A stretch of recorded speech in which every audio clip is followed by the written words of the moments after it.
የኢትዮጵያ ሰማይ የለመደውን የጸደይ ደመና አራግፎ የብረትና የእሳት ዝናብ ማዝነብ ከጀመረ ዋላደር ብሏል። ነገር ግን የዛሬው ይለያል። የዛሬው ነጎድጓድ የተለመደው የሰው አልባ አውሮፕላኖች ወይም የድሮኖች ጸጥተኛ አረመኔያዊነት ብቻ አልነበረም። ዛሬ ሰማዩን ቀደው ደመናውን ሰንጥቀው የገቡት የጥፋት አሞራዎች ሚግ የተሰኙት ከባድና ዘመናዊ ተዋጊ ጀቶች ናቸው። ለመሆኑ አንድ መንግስት የገዛ ሀገሩን የገዛ ገበሬውን መንደርና ከተማ በሙሉ የውጊያ አቅሙ በከባድ የሚግ ተዋጊ ጀቶች ለመደብደብ የሚያስገድደው የምድር ላይ እውነት ምንድን ነው?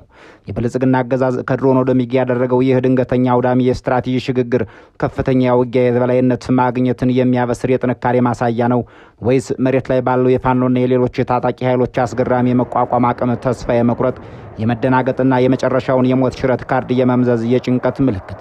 መጋቢት 21 ይህች ቀን በጎንደር፣ በጎጃም፣ በወለጋ የታሪክ ማህደር ውስጥ በደም የተጻፈች ነው። መረጃዎች እንደሚያመላክቱት ኩታ ገጠም በሆኑት በምስራቅ ወለጋ ጊዳያናና ሊሙ ወረዳዎች እንዲሁም በሆሮ ጉድሩ አቤ ደንጎሮ ወረዳ ሰማይ ላይ የተንዣበበው ሞት የተለየ ነበር። በጊዳያና 4 የአየር ጥቃቶች ሲፈጸሙ 2ቱ ቀጥተኛ በሚግ ጀቶች የታገዙ ናቸው።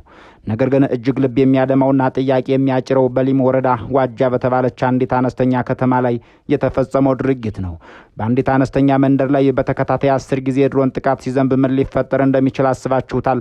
10 ጊዜ እነዚህ የፈረሱ መንደሮች፣ እነዚያ ከጥቃቱን ለማምለጥ ወደ ጫካ የሸሹ ንጹሐን ዛሬ በምን ሁኔታ ላይ ናቸው? ስንቱስ ከፍርስራሹ ስር ቀርቶ የሆነ የንጹሐኑን ጉዳት ለማጣራት የሚያስችል አንድም እስትንፋስ በስፍራው አለመገኘቱስ የጥፋቱን መጠን ምን ያክል አስከፊ እንደሚያደርገው ይገመታል። ወደ ምስራቅ ጎጃም ስናልፍ ደግሞ እንቆቅልሹ ይበልጥ አሰቃቂ ይሆናል። በማቻከል ወረዳ ቦቅላና አባጫካ ቀጠናዎች ላይ ከረፋዱ 5 ሰዓት እስከ 7 ሰዓት ድረስ በሚግ የታረሰው ያ መሬት ስንቱን ነፍስ አቅፎ ይሆን? ህዝቡ ቀየውን ጥሎ ጫካ ገብቷል። አገዛዙ ያለውን የመጨረሻ የውጊያ አቅም አሟጦ ወደ ለየለት የፊት ለፊት ጦርነት ገብቷል። በዚህ የሞት አውድማ ውስጥ የሚሰጠው ብቸኛ የህልውና ትዕዛዝ ሰብሰብ አትበሉ፣ ተበተኑ፣ ራሳችሁን ብቻ ጠብቁ የሚል ነው።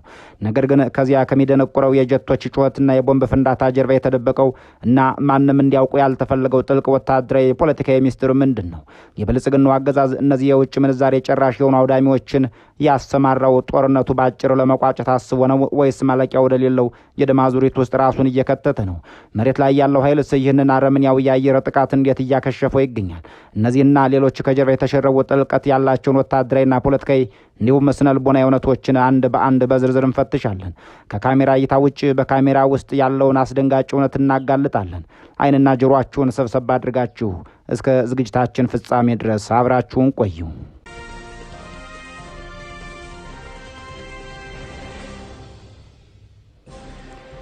እንደተባለው የኢትዮጵያ ሰማይ እንደ ቀድሞው የሰላም ዝናብንና የጸደይ ፀሐይን ብቻ ሳይሆን አሁን የጦርነትን ከባድ ነጎድጓድና የብረታ ብረት ዝናብን ማስተናገድ ከጀመረ ውሏል።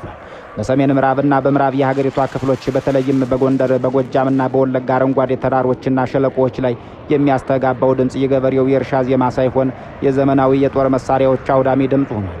ለወትሮው ገበሬው ውሃ በሬ ሆይ ውሃ በሬ ውሃ ቀና በል ሲል ከሩቅ ይሰማ የነበረበት ቀየ ዛሬ የሩሲያ ሰራሽ ሚግ፣ የቱርክ ሰራሽ ድሮን፣ አዘርባጃን ሰራሽ ቢኤሞችና ሞርታሮች ሲያስካኩበት ውለው ሲያሽካኩበት ያድራሉ። የትጥቅ ግጭት አድማሱን እያሰፋ ባህሪውንም እየቀየረ መምጣቱን የሚያሳዩ አስደንጋጭ ክስተቶች በእርግጥም በዚያ ቀይ እየተመዘገቡ ይገኛሉ። ከነዚህ መካከል ዋነኛው የፌዴራል መንግስት በታጠቁ ኃይሎች ላይ የሚወስደውን ወታደራዊ እርምጃ ወደ ላቀና እጅግ ወደ ከረረ ደረጃ ማሸጋገሩ ነው። በቅርቡ የወጡ መረጃዎችና ከስፍራው የሚሰሙ እማኝነቶች እንደሚያስረዱት የፌዴራሉ መንግስት ጦር በሙሉ አቅሙ ውጊያው ወይም ፉል ስኬል ሚሊተሪ ኢንጌጅመንት ወደ መፋለሚያው ድማው ገብቷል። የዚህ ጦርነት አዲስ ምዕራፍ መገለጫ የሆነው ደግሞ በተወሰኑ ኢላማዎች ላይ ብቻ ከሚያተኩሩ የድሮን ወይም ሰው አልባ አውሮፕላን ጥቃት ባሻገር ከፍተኛ የማውደም አቅምና ፈጣን የመብረር ብቃት ያላቸው የሚግ ተዋጊ ጀቶችን በስፋት ወደ ጦርነቱ ቀጠና ማስገባቱ ነው። ይህ ወታደራዊ ስትራቴጂካዊ የለውጥ እርምጃ ጦርነቱ ከደፈጣ ውጊያ አልፎ መደበኛ የፊት ለፊት ጦርነትን መልክ እየያዘ መምጣቱንና የመንግስት ኃይሎችን በታጠቁ ቡድኖች ላይ ከፍተኛ ጫና የማሳደር ወታደራዊ ዶክትሪን ተግባራዊ እያደረገ መሆኑን በግልጽ ያሳያል። በወታደራዊ ሳይንስ ትንታኔ መሰረት ከአንድ የውጊያ መሳሪያ ወደ ሌላ ከፍ ወዳለ የውጊያ መሳሪያ የሚደረግ ሽግግር የራሱ የሆነ ጥልቅ ትርጉም አለው።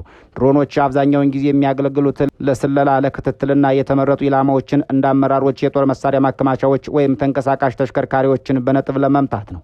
ይሁን እንጂ ጦርነቱ ወደ ሚግ ተዋጊ ጀቶች ሲሸጋገር መልእክቱ ይለወጣል። ሚግ ጀቶች እጅግ ሰፊ የሆነ የቦምብ የመሸከም አቅም ያላቸው ትላልቅ ምሽጎችን ለመሰባበር የሚችሉና ከምንም በላይ ደግሞ በጠላት ኃይል ላይ ከባድ የስነ ልቦና ሽብር መፍጠር የሚችሉ መሳሪያዎች ናቸው። መንግስት እነዚህን ጀቶች በጎጃም በወለጋ ቀጠናዎች መጠቀሙ የሚያሳየው የታጠቁ ኃይሎች ጠንካራ ምሽግ ሰርተው ሊሆን እንደሚችል ወይም ደግሞ መንግስት ጦርነቱን በአጭር ጊዜ ውስጥ በኃይል ለመቋጨት የቆረጠ መሆኑን ነው። የዚህ የከባድ የአየር ላይ ዘመቻ ማዕከላት የሆኑት አካባቢዎች ስም ሲነሳ የጉዳዩን አሳሳቢነት ይበልጥ እንድንረዳው የሚያስገድድ ነው።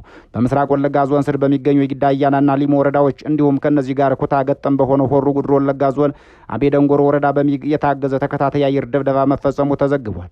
መረጃዎች እንደሚያመላክቱት በጊዳ አያና ወረዳ ብቻ 4 ጊዜ የአየር ጥቃት የተፈጸመ ሲሆን ከነዚህ ውስጥ 2ቱ በቀጥታ በሚግ ተዋጊ ጀቶች የተሰነዘሩ ጥቃቶች ናቸው። ይህ የሚያመላክተው አካባቢው ስትራቴጂካዊ ጠቀሜታ እንዳለውና የታጠቁ ኃይሎች መዋቅር በስፋት ሊገኝበት እንደሚችል ታስቦ የተወሰደ እርምጃ መሆኑን ነው። የበለጠ አሳዛኝና የጦርነቱን አስከፊነት የሚያጎላው ደግሞ በምስራቅ ወለጋ ሊሞ ወረዳ ስር በምትገኘው ዋጃ በተባለችው አነስተኛ ከተማ ላይ የተፈጸመው ድርጊት ነው። በዚህች ከተማ ላይ ብቻ በተከታታይ 10 ጊዜ የድሮን ጥቃት መሰንዘሩን፣ በዚህም ምክንያት በርካታ መንደሮች መውደማቸውን የሚጠቁሙ መረጃዎች ወጥተዋል። 10 ተከታታይ የአየር ጥቃት በአንድ አነስተኛ የገጠር ከተማ ላይ ሲፈጸም በሚፈጠረው አካላዊ ውድመት ብቻ ሳይሆን በማህበረሰቡ ላይ የሚተው የስነ ልቦና ጠባሳም የትየለሌ ነው። የሰው ልጅ መኖሪያዎች፣ ማህበራዊ ትስስሮችና የትውልድ ታሪኮች በቅጽበት ወደ አመድነት ይቀየራሉ። የጦርነት ትክክለኛ ገጽታ ምን ያክል አረመኔያዊ እንደሆነም እንዲህ ያለው ድርጊት አጉልቶ ያሳያል። ተመሳሳይ ጣፈንታም በጎጃም ቀጠና ተከስቷል። መጋቢት 1 ቀን 2018 ዓ.ም አጋማሽ ላይ ከረፋዱ 5 ሰዓት እስከ 7 ሰዓት ባለው ጊዜ ውስጥ በምስራቅ ጎጃም ማሻከል ወረዳ ስር በሚገኙት ቦቅላና አባጫካ ቀጠናዎች ላይ ከባድ የአየር ድብደባ ተፈጽሟል። እነዚህ አካባቢዎች የተፈጸሙት 4 ጥቃቶች ሲሆኑ 2ቱ በሚግ ጀቶች የተደረጉ ናቸው። የገበሬው የዕለት ተዕለት ውሎ በሚከናወንበት በዚህ ብሩህ የጠዋት ክፍለ ጊዜ ሰማዩን ቀዶ የወጣው የሞት ድምፅ ህዝቡን ክፉኛ አሸብሮታል። የንጹሐን ዜጎች ጉዳት ምን ያክል እንደሆነ በውል ማረጋገጥ ባይቻልም የአካባቢው ነዋሪዎች መኖሪያ ቀያቸውን ጥለው ንብረታቸውን በትነው ራሳቸውን ከሞት ለማትረፍ ወደ ጫካ ገደላ ገደሎች መሸሸጋቸው ተሰምቷል። እንዲህ ያለውን ታሪክ የዚህ አካባቢ ማህበረሰብ ከ50 ዓመታት በፊት በፋሽስት ጣሊያን ወቅት አስተናግዶታል። ይህ የህዝብ መፈናቀልና ወደ ጫካ መሸሽ በራሱ ሌላ ሰብአዊ ቀውስ ይፈጥራል። ጫካ ከቦምብ ጥቃት ከለላ ቢሰጥም ከረሃብ ከበሽታና ከብርድ ሊታደግ አይችልም። ህጻናት፣ እናቶችና አረጋውያን የዚህ ከባድ ፈተና ቀዳሚ ሰለባዎች ናቸው። የአየር ላይ ጥቃት በተፈጥሮ ምንም ያክል ኢላማውን የጠበቀ ነው ቢባልም በንጹሐን ላይ የሚያደርሰውን የጎንዮሽ ጉዳት ወይም ኮላተራል ዳሜጅ ማስቀረት ግን እጅግ ፈታኝ ነው።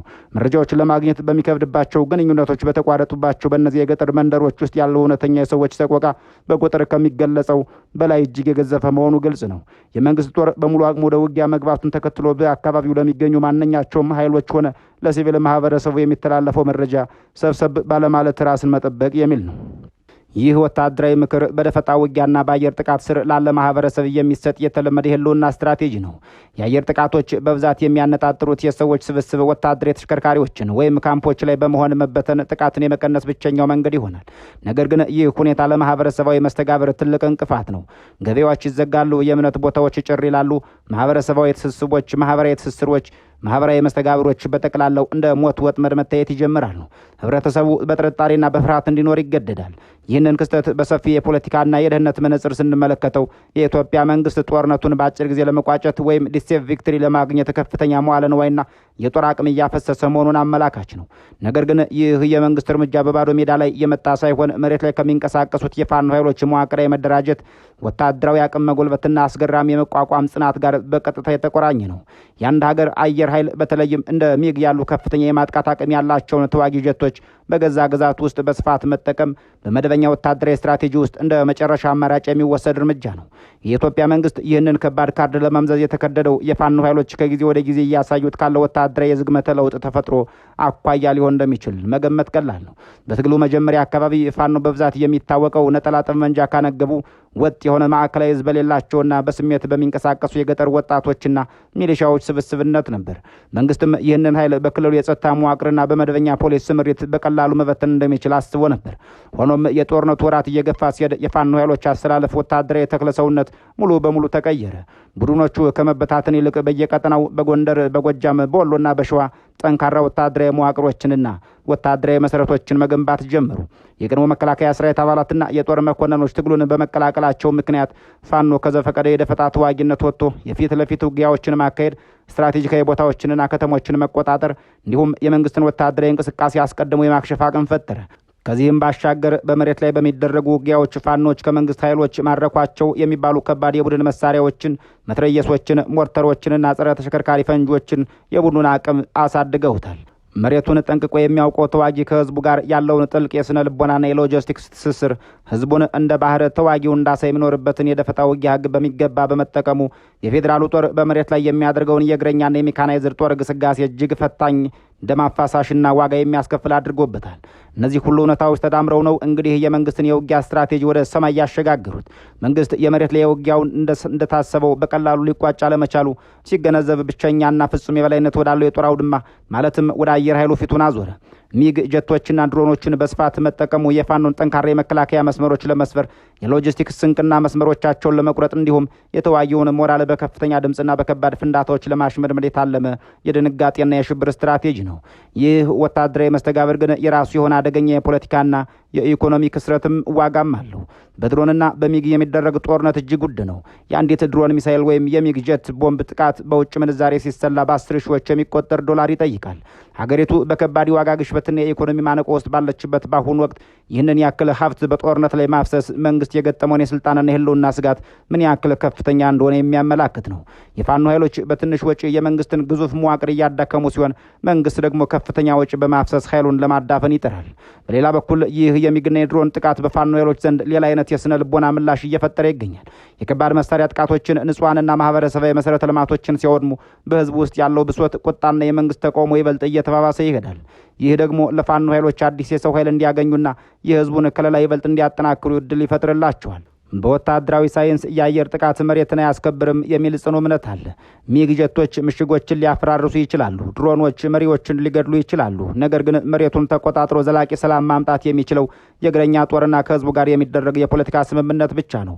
ፋኖች የአየር ጥቃቱን ሸሽተው ወደ ጫካና ተራራ ቢበተኑም ጀቶች ወደ ካምፖቻቸው ሲመለሱ መልሰው መሬቱን የመቆጣጠር አቅም ማዳበራቸው ጦርነቱን ማለቅ የሌለው አዙሪት ውስጥ ከቶታል።